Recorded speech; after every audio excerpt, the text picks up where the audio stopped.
بسم اللہ الرحمن الرحیم۔ قسط نمبر 977۔ کوئی کشمیری صاحب کے اعتراض نمبر 277 کا جواب۔ موزمبیق مرکز پر مفتی تقی عثمانی صاحب کا بیان اور اس بیان کا رد۔ دعوتی کام اور اس کا اسلوب۔ الحمدللہ وحدہ والصلاة والسلام علی من لا نبی بعدہ، اما بعد۔ اعتراض نمبر 277۔ کشمیری صاحب لکھتے ہیں کہ مولانا سعد صاحب نے اپنے بیان میں فرمایا کہ زندگیوں میں دین آ جائے اور ساری انسانیت راہ راست پر آ جائے اور دینداری عام ہو، اس کے لیے دعوت و تبلیغ کی چلت پھرت والی محنت کی ضرورت ہے۔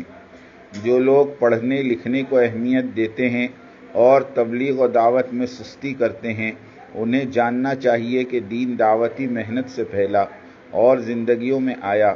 مولانا سعد صاحب کے بیانوں کے اس قسم کے اقتباسات پیش کیے گئے ہیں۔ کشمیری صاحب نے اپنی تقریر میں جواب۔ کشمیری صاحب کی بات 100% درست اور سچ ہے، اللہ انہیں اس کا اجر جزیل عطا فرمائے۔ قرطاس و قلم کی ضرورت تعلیم و تدریس اور تصنیف کی بابت لازم اور ضروری ہے۔ اس کے بغیر نہ تو کتاب محفوظ رہ سکتی ہے نہ تدریس و تعلیم۔ قرطاس و قلم ہی کی برکت سے دین اور اجزائے دین آج تک سلامت اور محفوظ ہے۔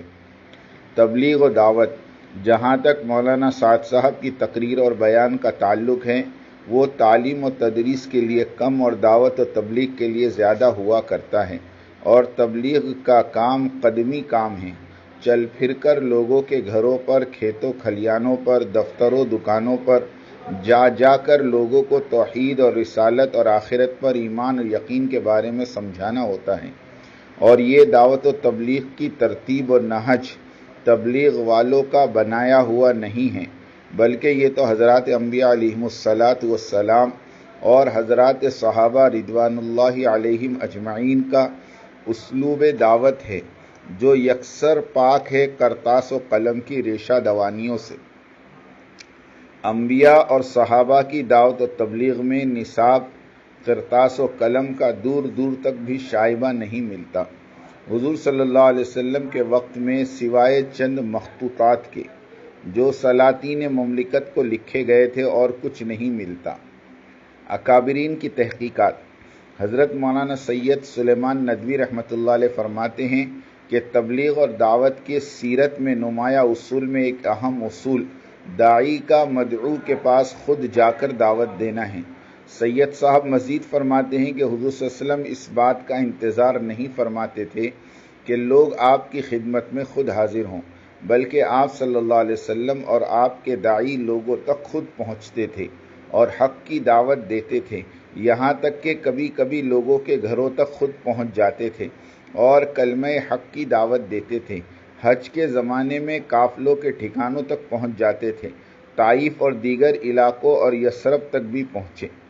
دوسری بات یہ ہے کہ کتب و رسائل وغیرہ تو پڑھے لکھے لوگوں کے لیے کارآمد ہوتے ہیں، ان پڑھ لوگوں کو بھلا ان سے کیا فائدہ؟ جماعت اسلامی کا ہر رکن پڑھا لکھا ہوتا ہے، مگر جیسے جیسے دن گزرتے گئے تحریک دم توڑتی چلی گئی، ایک مخصوص طبقہ ہی اس سے مستفید ہوا۔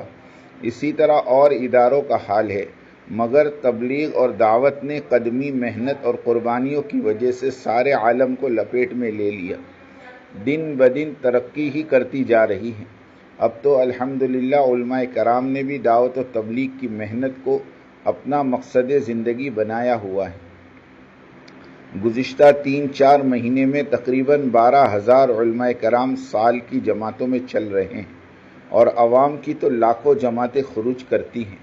جو دین پر آ گیا، کتابیں اور قلم خود بخود اس کی زندگی کا حصہ بنتے چلے گئے، لیکن تبلیغی کام اسی پہلی صدی ہجری کی سیرت طیبہ والی ترتیب پر گامزن ہے۔ مولانا سعد صاحب کے الفاظ اور بیان کو سمجھ پائیں گے تو تبلیغ اور تعلیم کا فرق آسانی سے سمجھ میں آ جائے گا۔ مفتی تقی عثمانی۔ موزمبیق تبلیغی مرکز میں شب جمعہ میں مفتی تقی صاحب کا بیان ہوا۔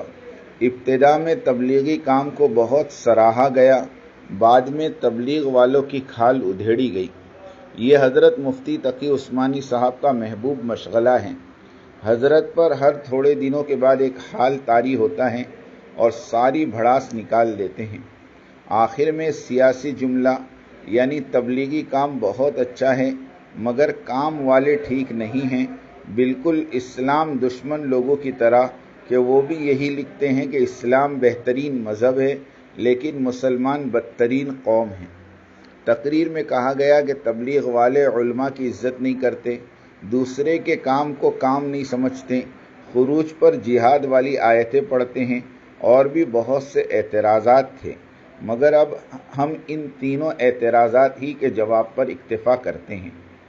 جواب نمبر 1، سیاسی پارلیمنٹ والے کہتے ہیں عزت دو اور عزت لو، لیکن سچا مسلمان کہتا ہے کہ عزت اور ذلت اللہ کے ہاتھ میں ہے۔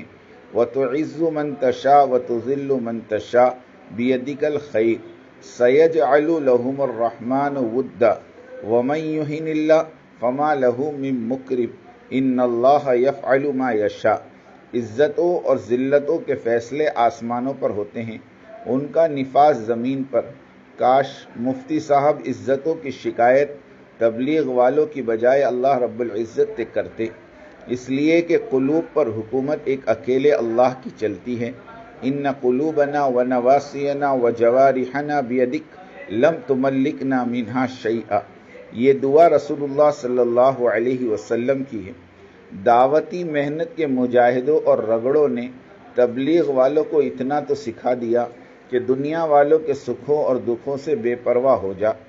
جس دن اس دائی کی نگاہ خالق سے ہٹ کر مخلوق پر ٹکے گی اور لوگوں سے عزت مانگنے لگے گا تو پھر وہ اسی دن سے دعوتی گشتوں میں پھرنے کے لائق نہیں رہے گا۔ کام کام میں فرق ہے، اور سب سے اچھا کام وہ ہے جس کی اللہ نے تعریف فرمائی ہے، اور فرمایا وَمَنْ أَحْسَنُ قَوْلًا مِّمَّنْ دَعَا إِلَى اللَّهِ، سب سے اچھا کام دعوت والا کام ہے۔ تیسرا، خروج پر جہاد والی آیت، اس کے لیے حضرت شیخ زکریا محدث کاندھلوی رحمۃ اللہ علیہ کی کتاب تبلیغی جماعت اور اس پر اعتراض کا مطالعہ فرما لیجئے، ہر اعتراض کا جواب مل جائے گا۔ تبلیغ اور دعوت کے کام، دعوت اللہ، جزیہ، نبر و آزمائی، ان تین چیزوں کے مجموعے کا نام تبلیغ ہے۔ جس طرح قیام، رکوع، سجود اور قاعدہ اور سلام یہ سب مل کر نماز کہلاتی ہیں، جس طرح نماز کی شکل توقیفی ہے اسی طرح تبلیغ کی شکل بھی توقیفی ہے۔ علمی حلقے میں سب سے پہلی بدعت جو شروع ہوئی وہ دعوت اور جہاد میں تفریق کرنا۔ گزارش، ہمارے اجتماعات کے مجمع بڑی محنت اور قربانی سے جمع ہوتے ہیں، اور شب جمعہ کے اجتماع سے جماعتوں کے تقاضے پورے کرنے ہوتے ہیں، اس لیے دعوتی علماء ہی سے بیان کروائیں، اس سے کام میں ترقی ہوگی اور جماعتیں بنیں گی، تقاضے پورے ہوں گے۔ مہمان علماء کرام سے دوسرے مجموعوں میں بیان فرما لیں، ان اکابرین سے حلال حرام، توحید اور شرک، سنت اور بدعت کے مسائل سننے ملیں گے۔ بھائی ابو الحسن کاشفی صاحب کے حال مقیم عمان کا قسط نمبر 2 والا مقالہ ابھی سامنے آیا، بہت ایمان پروردہ ہیں، اسے پڑھیں اور سنیں، اللہ تعالیٰ راقم کو اجر جزیل عطا فرمائیں۔ الحمدللہ ساتھی عمارت اور امیر کے موقف کو سرا رہے ہیں، لکھ رہے ہیں الحمدللہ ثم الحمدللہ، اللہ تعالیٰ انسانیت کی عمومی ہدایت کے فیصلے فرمائیں، آمین آمین آمین، وآخر دعوانا ان الحمدللہ رب العالمین۔